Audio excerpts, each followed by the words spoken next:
प्यारे विद्यार्थियों, आज हम 11वीं कक्षा हिंदी से आरोह भाग 1 से कविता नंबर 5 घर की याद भवानी प्रसाद मिश्र द्वारा रचित का पद्यांश नंबर 9 और 10 पढ़ेंगे। आइए देखिए, सबसे पहले हम प्रश्न लेते हैं।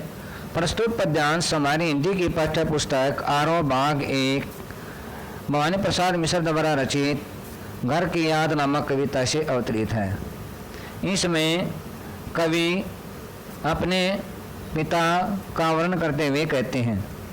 व्याख्या: प्राण जो पीछे हटाता को मेरी न जाता।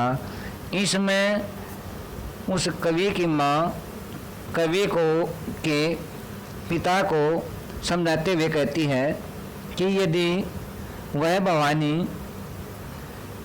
यानी कि कवि जी प्राण जो पीछे हटाता, यदि उस स्वतंत्रता संग्राम से कायरता दिखाता, पीछे हट जाता, को मेरे ल जाता, तो मेरी को लज्जित करता, मुझे शर्मिंदा कर देता।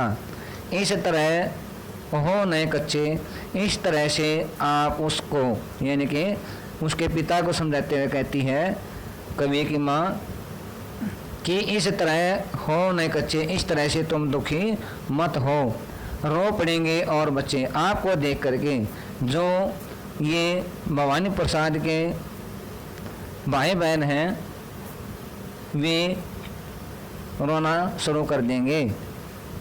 इस बारे में वो कवि जी अपने पिता को के बारे में बताते हैं। कहते हैं पिताजी ने कहा होगा, पिताजी ने उसे कवि की माँ को कहा होगा, हाय कितना सहा होगा।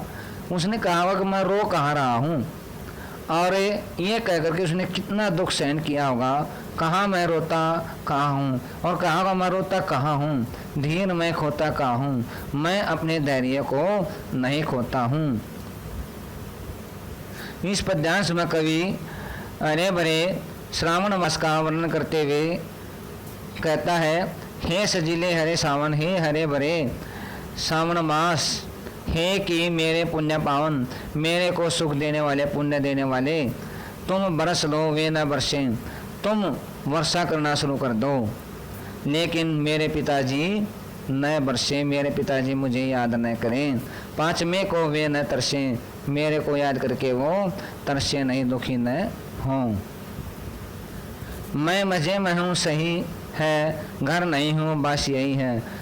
तो हे श्रावण मास जाकर के कह दे कि मैं यहाँ पर जेल में अर्थात कारागार में हूँ, तो मज़े में हूँ, सही हूँ, ठीक ठाक हूँ, घर नहीं हूँ, बस इतना ही है कि मैं घर पर नहीं हूँ, बस यही है, बस यही है।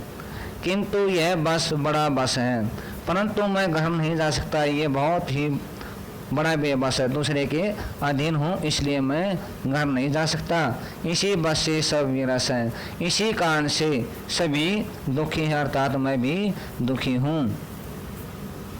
विशेष नंबर 1 भाषा सरल सहज और भावानुकूल है।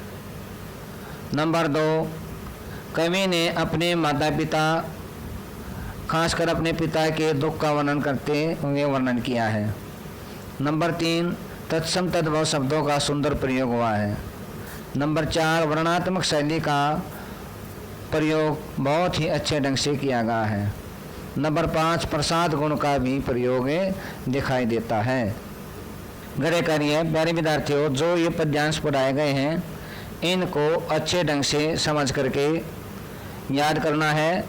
सप्रसंग व्याख्या विशेष सहित साफ कापी में लिखनी है, और इसके नीचे एक प्रश्न दिया गया है उत्तर सहित, उसका उत्तर अच्छे ढंग से पढ़कर समझकर साफ कापी में लिखने और याद करना है।